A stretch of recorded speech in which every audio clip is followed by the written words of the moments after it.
The reflection in the diner's window wasn't mine anymore. It was his. He was wearing my face like a mask, smiling with my mouth, his yellow hat perched on my head. The bell above the door of the Last Chance Diner chimed at 2:13 a.m. He shuffled in, a man so old and weathered he seemed carved from the desert itself. A bright canary yellow hat was pulled low over his eyes, a stark contrast to his dusty, dark suit. He didn't speak, just pointed a trembling, spotted hand at the coffee pot. My skin prickled. I poured him a cup. His fingers brushed mine as he took it. They were cold, cemetery marble cold. He sat in the same corner booth, the one with the ripped red vinyl, and stared out the window at the empty, moon-washed stretch of Route 66. He hadn't taken a single sip. He just sat there, waiting. An hour later, I gathered the courage to ask if he needed anything else. He turned his head slowly, his neck creaking like old timber. His eyes were milky and vacant. "I'm waiting for my ride," he whispered, his voice like sandpaper on stone. "It's late." I followed his gaze out the window. The road was utterly, completely empty. "My name is Sam. I took this job at the Last Chance Diner to escape the noise of Phoenix, to find some solitude in the vast silence of the Arizona desert. Big mistake. The diner was a relic, a lonely chrome and glass bubble stranded on a forgotten stretch of the Mother Road. My only company was the hum of the pie fridge and the occasional long-haul trucker who'd stop for a gut bum of coffee and a greasy burger. The silence out here isn't peaceful. It's a heavy, listening silence. You get the feeling something is always watching, from the vast, dark emptiness beyond the parking lot lights. I felt that unease from my first night, a low hum of dread under my skin. But it was just a feeling, until he walked in, and then the feeling had a face and a yellow hat. The man in the yellow hat didn't move. He was a statue, frozen in that booth, his unblinking gaze fixed on the black void beyond the glass. I busied myself wiping down the already spotless counter just to have something to do besides look at him. The air grew thick and stale. The smell of old coffee and frying oil was suddenly overpowering, mixed with a new scent, a dry, ancient odor like dust and forgotten things. It seemed to be coming from his direction. I jumped as the coffee pot sputtered and died on the burner behind me. The ancient microwave's clock blinked 12, 12, 12. A power surge. I checked the lights. They were still on. Everything else was dead. In the sudden profound quiet, I heard a sound. A slow, rhythmic tap, tap, tap. It was him. His long, bony finger was tapping on the formica table. Not impatiently. It was a metronome, a countdown. I gripped the edge of the counter, my knuckles white. I had to say something. "Sir? Is everything okay?" The tapping stopped. He didn't turn, but his reflection in the window, it grinned. A wide, terrible smile that his actual face never made. I spun around, my heart hammering. The man was still facing the window, his expression neutral, placid. Had I imagined it? A trick of the light in my sleep-deprived brain. I needed air. I needed to get away from that smell, that tapping, that presence. "I'm just gonna take out the trash," I announced to the empty diner, my voice too loud. He didn't acknowledge me. I grabbed the overflowing bin from behind the counter and pushed through the squeaking kitchen doors. The back alley was pitch black. The single security light above the door was out. The desert cold hit me, a shocking contrast to the diner's stuffy heat. I hurled the bag into the dumpster, the crash echoing unnaturally loud in the silence. I fumbled for my phone, turning on the flashlight. The beam was weak, jaundiced. It swept across the cracked asphalt, the cinder block wall, and then a pair of worn leather boots. I jerked the light upward. He was standing there, 10 feet away, just standing in the middle of the alley. How did he get out here? The back door was the only exit besides the front. His yellow hat was a smear of wrong color in the darkness. He took a step toward me. I stumbled backward, my phone clattering to the ground, plunging me into absolute blackness. I held my breath, frozen in terror. I could hear him. A slow, shuffling step on the gravel. Then another. He was getting closer. I dropped to my hands and knees, frantically patting the cold ground for my phone. My fingers brushed against cold metal. The flashlight was on, pointing towards the diner's back wall, and in its beam, I saw his shadow. It was thrown up against the wall, huge and monstrously distorted. It didn't match the frail old man. This shadow had long, thin limbs that seemed to stretch and twitch, and it was holding something. A long, sharp tool. A tire iron? A crowbar? The shuffling steps were right next to me. I could smell that dry, ancient dust smell so strongly it made me gag. I squeezed my eyes shut, waiting for the blow. It never came. After a moment, I heard the squeak of the kitchen door swinging shut. I dared to open my eyes. The alley was empty. I snatched up my phone and scrambled inside, slamming the door and locking it, leaning against it as I gasped for air. I was safe. I was back inside. I looked through the small window in the door into the kitchen. It was empty. I turned around to face the dining area. My blood cold. He was back in his booth, as if he'd never moved. And on the table in front of him, lying neatly on a napkin, was my missing phone. I stood paralyzed, staring at my phone on his table. How? The logic of it shattered in my mind. He was outside. Now he was inside, with my phone. The rules of the world had bent, and I was trapped inside the curve. He slowly reached out a hand and placed it on top of my phone. The milky white eyes remained on the window. His lips didn't move, but a voice filled the diner, a dry rasp that seemed to come from the vents, the floor, everywhere at once. My ride is very late. I couldn't speak. My mouth was desert dry. They always forget, the voice whispered, full of a bottomless, weary sadness.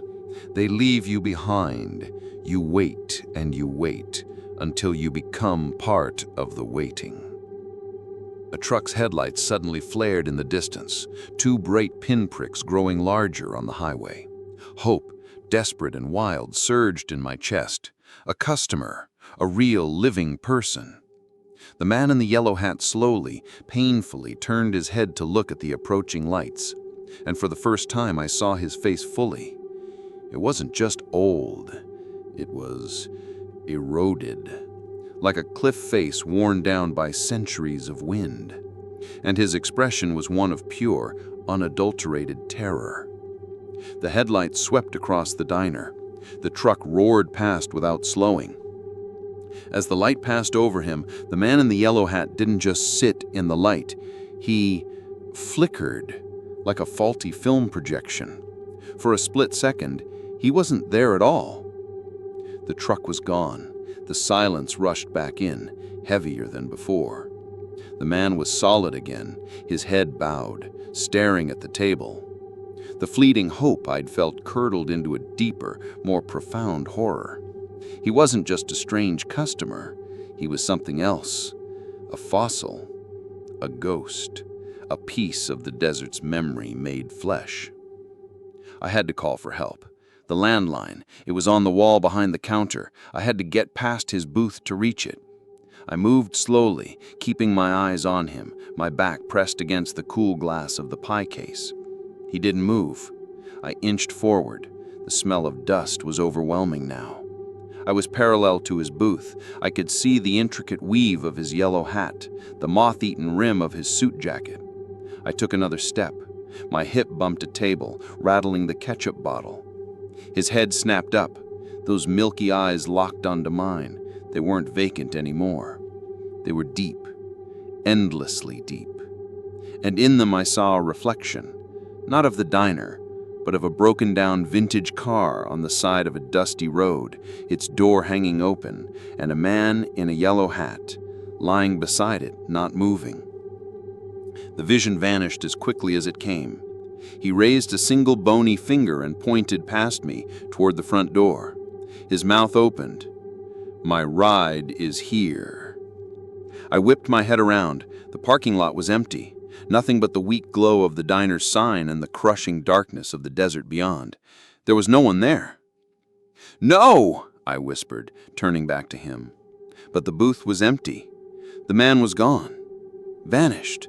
My phone was gone from the table, too. The only evidence he'd ever been there was the cup of untouched, stone-cold coffee, and the smell That ancient, dusty smell still hung in the air. A violent shudder of relief mixed with terror racked my body. He was gone. It was over. I stumbled to the front door, my legs weak, and locked it. I slid down to the floor, burying my face in my hands. I just had to make it until sunrise. Just a few more hours. A sound made me look up. Tap, tap, tap. It was coming from behind the counter, from the old analog wall clock that had been stuck at 4:17 for weeks.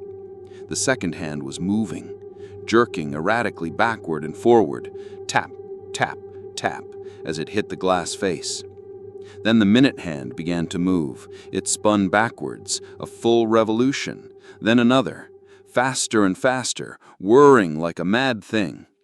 The clock was unwinding time itself, and sitting on the counter directly beneath it, placed neatly on a napkin, was my phone. Its screen was lit up, displaying a black and white photo from the diner's security camera. It was a photo of me, taken from outside, staring out the window with a look of utter terror on my face. And reflected in the glass, standing right behind me, was the man in the yellow hat. I scrambled backward on my hands and feet, a scream trapped in my throat. The diner's lights began to flicker, strobing like a frantic heartbeat. In the bursts of darkness, I saw him. He wasn't in the booth. He was by the jukebox. Then he was by the coffee station. Then he was right at the end of the counter. He wasn't walking. He was appearing. A statue in a different part of the room with every flash of blackness. The smell of dust was so thick I was choking on it. The flickering lights intensified, the shadows leaping and dancing like mad things. In one sustained flash of light, I saw his face right in front of mine. Those deep, milky eyes were wide with a desperate, hungry need. His mouth was open in a silent scream. The lights went out for a full 3 seconds. I felt a cold, dry hand close around my ankle.